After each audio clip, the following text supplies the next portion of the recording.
मित्रों प्रणाम। मैं बीवी चौहान, हमारी यूट्यूब चैनल NDS बाय बीवी चौहान में आप सभी का हार्दिक स्वागत करता हूं। मित्रों, खान पान के बारे में सारी दुनिया भ्रांति में भटक रही है। मैं भी भटकता था जब मुझे पता नहीं था। और ये भटकन क्यों है? ये है गलत सोच। गलत सोच कहाँ से मिलती है? स्कूल कॉलेज से, सोसाइटी से, हमारे माँ बाप के द्वारा, दादा दादी के द्वारा, यानी सोसाइटी के द्वारा, कथाकारों के द्वारा, पॉलिटिशियंस के द्वारा, WHO जैसे संस्थाओं के द्वारा, यानी सोसाइटी से हमें सोच मिलती है। ये सोच यदि सही है तो हमारे लिए अच्छी बात है, लेकिन ये सोच यदि गलत है तो हमारा जीना हराम हो जाएगा, मुश्किल हो जाएगा, और आज हो गया है। तो आजकल हम खाने पीने के बारे में इतने भ्रांत ख्यालों में भटक रहे हैं।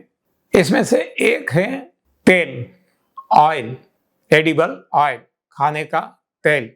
गुजरात में ज़्यादातर आप सभी को पता होगा कि मूंगफली किसान उगाते हैं, मूंगफली का तेल खाते हैं। एक समय था तिल का तेल खाते थे। बीच में एक समय आ गया ये कॉटन सीड्स, कपासिया, इसका तेल खाते थे। कोई कोई जगह नारियल जहाँ ज़्यादा होता है नारियल का तेल खाते हैं। रायडा, हाँ, जिसको हिंदी में तो मुझे मालूम नहीं है, आई मीन ऐसे बहुत सारे सीड्स है कि जिसके से ऑयल निकाल के लोग अपने अपने प्रदेश में जो भी मिलता है ऐसे कोई ना कोई ऑयल का इस्तेमाल करते हैं खाने में। गुजरात में हमने देखा है मूंगफली का ऑयल बहुत ही प्रयोग में लाया जाता है। खान पान की चीज़ों में रोटी बनाते हैं तो इसमें भी तेल डालते हैं। पूरी जब बनाते हैं तो तेल में ही बनाते हैं। ये समोसा, भजिया, पकोड़े, ये सब कुछ बनाते हैं तो ये भी तेल में ही बनाते हैं। तो ऐसा ज़्यादातर चीज़ें बिना तेल की होती ही नहीं है। और जहाँ तेल नहीं वहाँ घी का प्रयोग करते हैं। एक ही बात है, चिकनाई वाला वही। खिचड़ी है तो इसमें घी डालते हैं, कोई तेल भी डालते हैं। तो तेल के बारे में मैं भी भ्रमित था। मैं छोटा था, बहुत तेल खाता था। मुझे एक किस्सा याद आ गया, मैं आपको बता दूं, बात निकली है तो। मैं जब हाई स्कूल में पढ़ता था, सेकेंडरी स्कूल में, तब विद्यार्थी गृह में हॉस्टल में रहता था। वहाँ उस वक्त हमें खुद अपना काम करना पड़ता था। तो इसमें एक काम था, जो पकाया हुआ भोजन है वो जब हमारी बारी आती है तो हमें सभी को परोसना। तो जिसकी परोसने की बारी है तो वो क्या करते थे, हाँ, वो तो 100 स्टूडेंट्स, इसका एकदम बड़े बर्तन में वो सब्जी बनती थी। तो सब्जी में तेल डाला जाता था और ज़्यादा तेल है ऐसा दिखाने के लिए ऊपर से भी तेल डालते थे। तो अब जिसकी बारी है वो क्या करते थे, एक बर्तन लेके, कमंडल लेके, ये जो ऊपर का सारा तेल वो भर लेते थे और वही वो खाते थे। हाँ, सब्जी में सब्जी कम, तेल ही तेल। इतना तेल हमने भी खाया है और सारे स्टूडेंट्स खाते थे। तो तेल के पीछे इतनी भ्रांति है कि जितना तेल ज़्यादा खाएंगे इतना हमारे शरीर के लिए अच्छा रहेगा। तेल के लिए एक ऐसी भी मान्यता है कि तेल खाएंगे तो जोड़ों का दर्द नहीं होगा।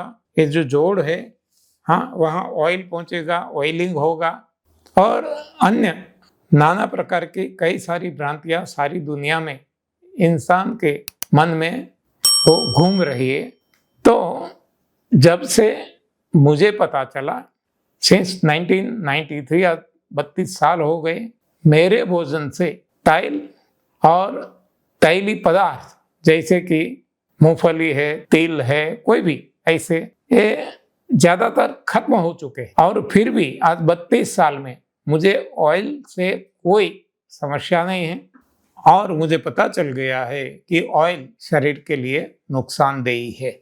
ऑयल जब पेट में डालते हैं तो पेट में हमारे जो डाइजेशन सिस्टम है, अन्न नली से लेकर स्टमक, छोटी आंत, बड़ी आंत, इसमें डाइजेशन होता है। और डाइजेशन के लिए जो भोजन का रस है, जूस है, इसको चूसा जाता है। ये रस से ही रक्त बनता है और रक्त से मांस, मज्जा, हड्डियां, सारा शरीर बनता है, कोशिकाएं, सब कुछ। ये रस जब ऑयली बन जाता है तब इसको चूसने में शरीर को बहुत परिश्रम करना पड़ता है, क्योंकि ऑयल जो है वो छिद्र को बंद कर देता है। तो इसके कारण कब्ज भी होती है और कब्ज के कारण पोषण कम मिलता है और कब्ज के कारण नाना प्रकार के रोग होते हैं, जो मुझे भी थे। जब से मेरा ऑयल बंद हो गया और भोजन में बदलाव आ गया, सही भोजन लेने लगा, तो आज मुझे न थकान लगती है, ना कोई जोड़ों का दर्द है, ना कोई ऑयल न लेने से कोई भी समस्या है।